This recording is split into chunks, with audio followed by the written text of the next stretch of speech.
Assalamualaikum warahmatullahi wabarakatuh.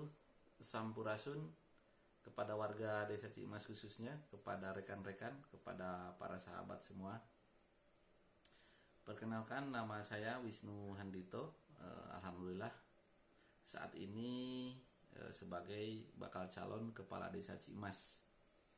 Alhamdulillah dalam kesempatan kali ini saya diminta oleh salah satu warga untuk mendokumentasikan visi misi ataupun program yang akan kita laksanakan, sehingga nanti dengan media ini bisa disebarluaskan, ya, bisa dijadikan acuan apa yang menjadi program ataupun visi misi kita, ya.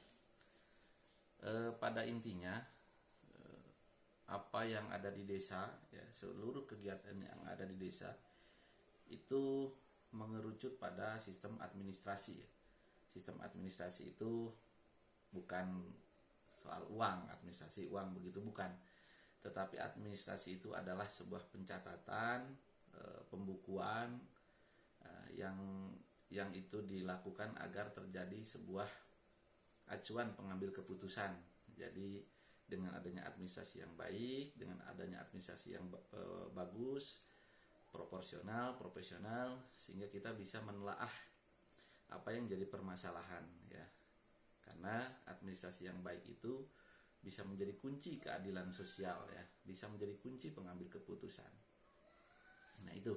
Jadi secara menyeluruhnya adalah menata secara administrasi, ya, baik itu terkait masalah pembangunan, ya, yang selalu menjadi pembicaraan di beberapa titik, yaitu mungkin bisa disebut infrastruktur seperti itu, ya.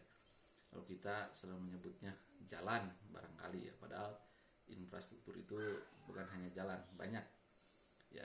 Mungkin salah satunya adalah jalan. Bagaimana itu secara teknis ada pengadministrasian, ya. Ini hanya sebagian saja yang perlu dijelaskan, karena kalau penjelasannya mungkin terlalu panjang. Dengan pengadministrasian, dengan pencatatan, kita bisa melihat yang pertama adalah prioritas mana yang harus kita laksanakan, ya. Proyeksi pembangunannya di satu wilayah itu dengan catatan-catatan pembukuan, sehingga nanti kita bisa namanya rencana pembangunan jangka panjang, jangka pendek, dan semuanya itu nanti tersusun dalam pengadministrasian. Misalkan kita membangun satu jalan di satu titik, ya, kita catat menjadi skala prioritasnya blok mana, misalkan blok A. Artinya di situ nanti ada deskripsi sumber dananya berapa, lalu mungkin panjang dan lain sebagainya, ya, ukuran dan sebagainya itu ada, sehingga kita dalam periode berikutnya dengan ada catatan itu, kita tidak akan menitikkan dalam satu titik yang sama, ya. Ini sering terjadi, misalkan di satu titik tapi sumbernya beberapa, ya. Misalkan dari sumber dana desa ataupun ADD, lalu berikutnya titik yang sama masuk lagi ke situ dari sumber lain, misalkan dari kementerian atau mungkin dari aspirasi, ya, itu kan jadi kurang maksimal, ya. Jadi satu titik dibangunnya satu tetapi sumbernya ada beberapa. Ya, ini harusnya tidak terjadi. Oleh karena itu kalau ada administrasi nanti bisa dicek semuanya oleh berbagai pihak. Oh, kalau lokasi ini misalkan sudah, maka kita proyeksikan atau planningkan berikutnya mungkin lanjutannya, gitu. Dan itu nanti terukur, ada catatannya semua. Itu hanya sebagian kecil saja bagaimana administrasi itu menjadi petunjuk, menjadi dasar pengambilan keputusan. Lalu yang berikutnya misalkan terkait kesehatan. Nah, kesehatan itu pada intinya adalah salah satu kebutuhan dasar kita, ya, sebagai warga negara. Bagaimana ada pelayanan-pelayanan dari desa khususnya yang sekiranya itu yang disebut dengan pelayanan tentunya membantu meringankan, ya, membantu meringankan.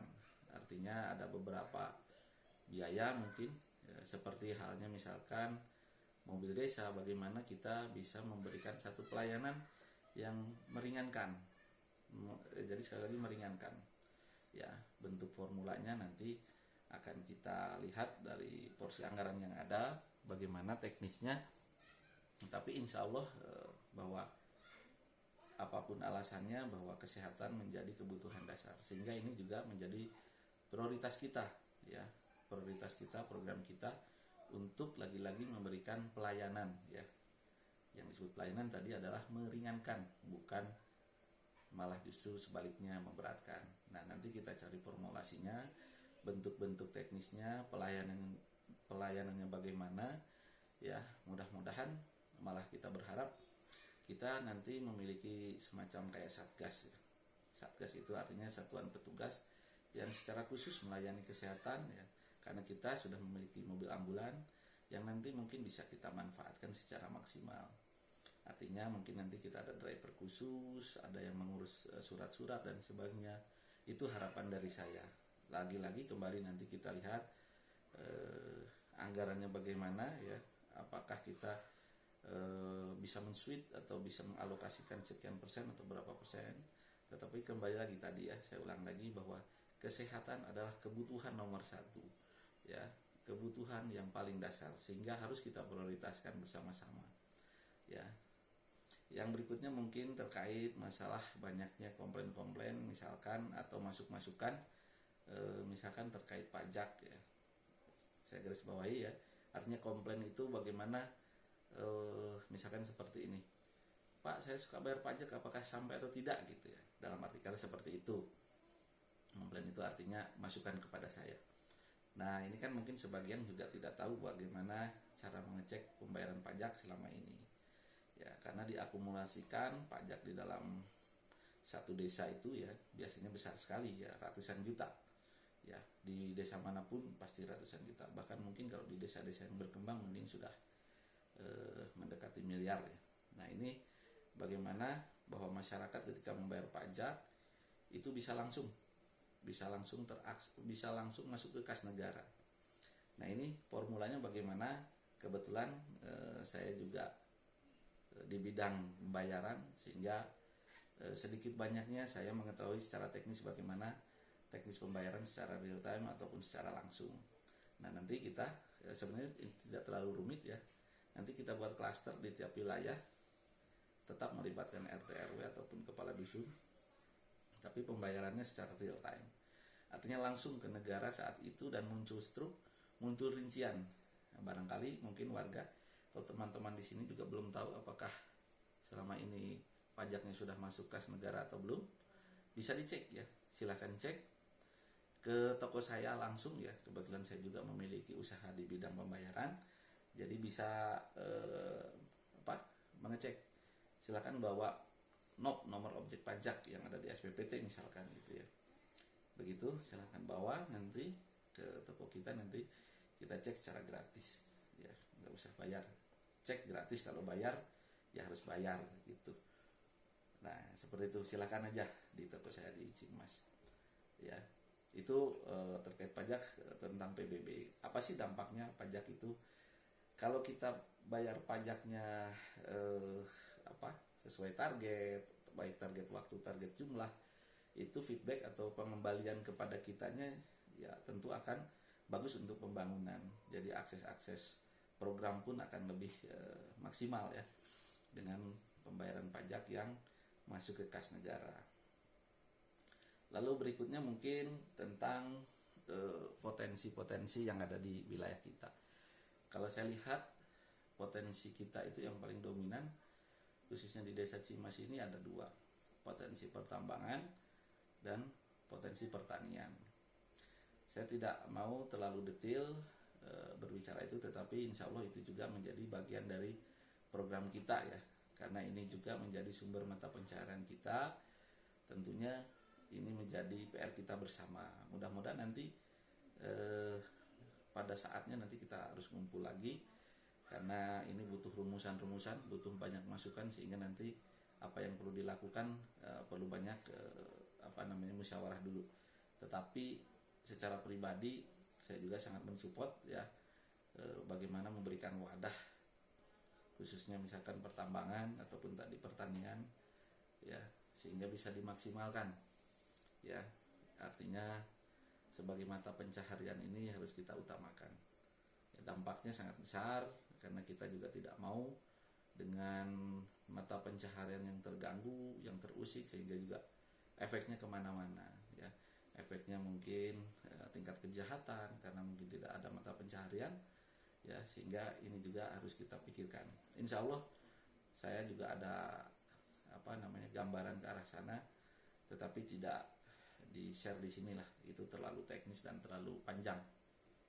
Lalu mungkin juga tentang keagamaan ya, mudah-mudahan saya juga sudah berdiskusi dengan beberapa tokoh keagamaan, tokoh MUI, tokoh-tokoh lain yang sekiranya di bidang keagamaan bagaimana kedepannya, mudah-mudahan bisa menjadi penasehat di bidang keagamaan nantinya, yang bisa kita libatkan di desa sebagai pencerahan hati kita, pencerahan keimanan dan keagamaan kita.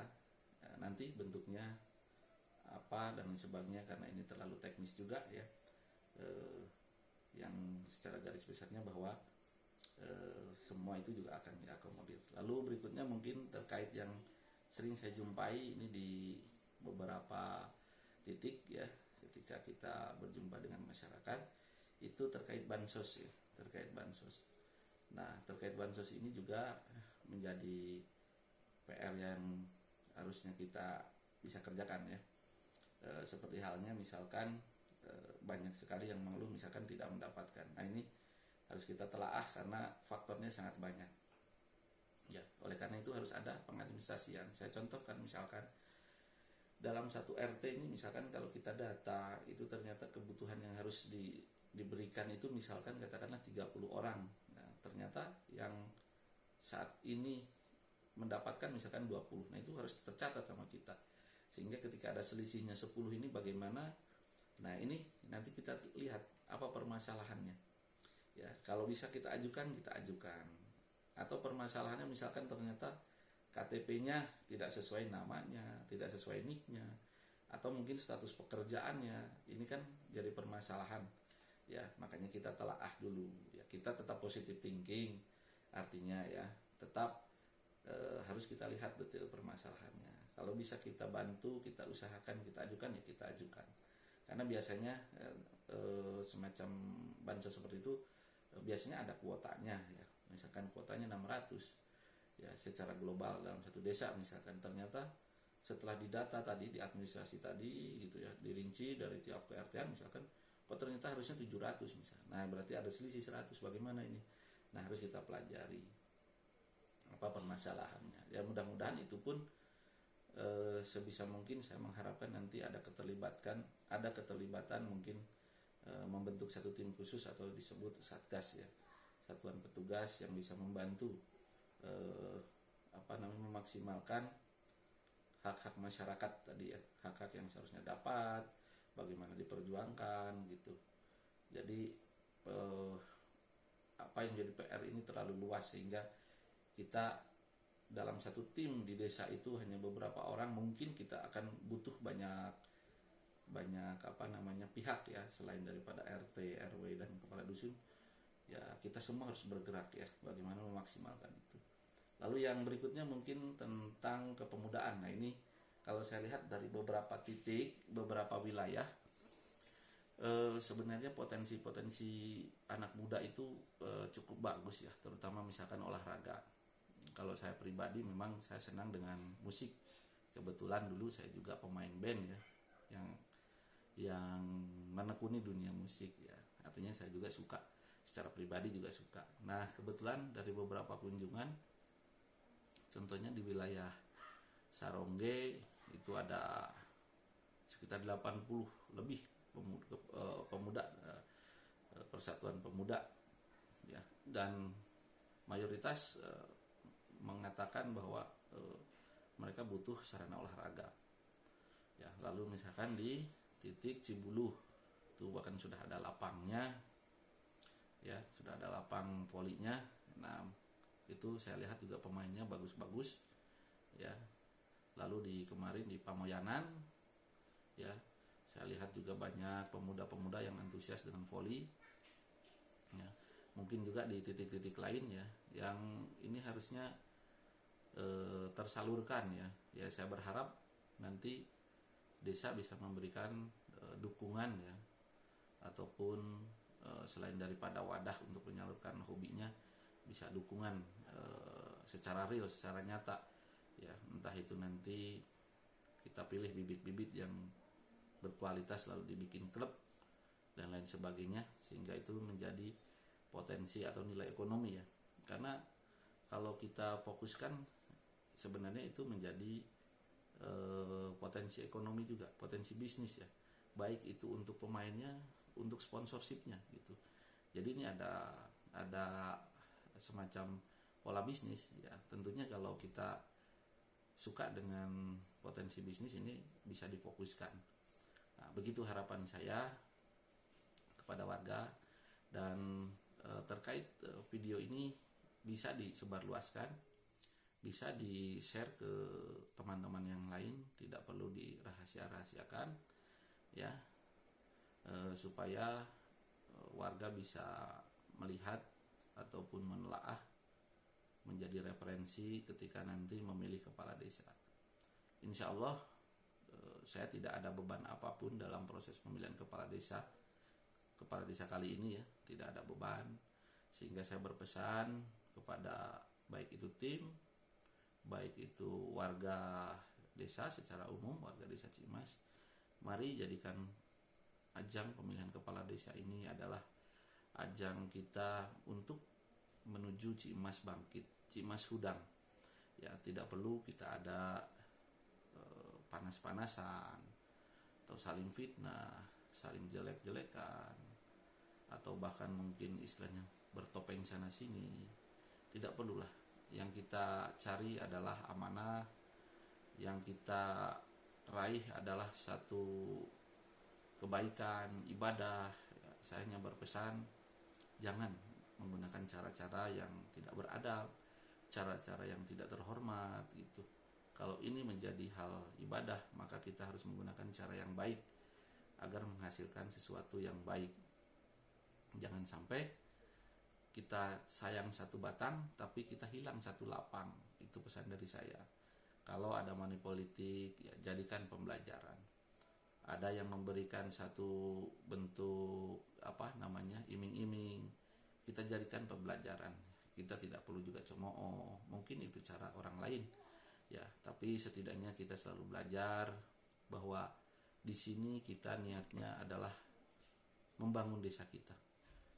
Mari kita gunakan cara yang baik, cara yang terhormat ya, agar hati kita enak, pikiran kita enak ya. Gunakan hati nurani kita, tidak ada beban ya, sehingga nanti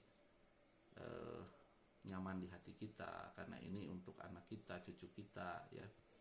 Dan khusus untuk para pemuda, silahkan, saya sangat welcome sekali. Mari kita bergabung bersama-sama menciptakan desa kita yang lebih maju. Tidak menutup kemungkinan beberapa tahun ke depan atau mungkin tahun-tahun yang akan datang akan tercipta desa-desa mandiri, karena itu satu proses yang akan terjadi. Oleh karena itu kita persiapkan para pemuda-pemudi ini agar suatu saat terjadinya desa mandiri, maka di wilayah tersebut sudah memiliki modal, artinya SDM-nya sudah siap dalam mengelola desa ataupun mungkin daerah-daerah mandiri ya, desa mandiri. Seperti itu dari saya. Apabila ada kekurangan tolong dimaafkan, karena tak ada yang lebih indah selain saling memaafkan ya. Tolong dimaafkan apabila ada kata-kata saya, kalimat saya yang barangkali menyinggung ataupun kurang ya, tolong nanti dilengkapin, dikoreksi. Itu aja dari saya. Salam dari saya. Terima kasih. Assalamualaikum warahmatullahi wabarakatuh.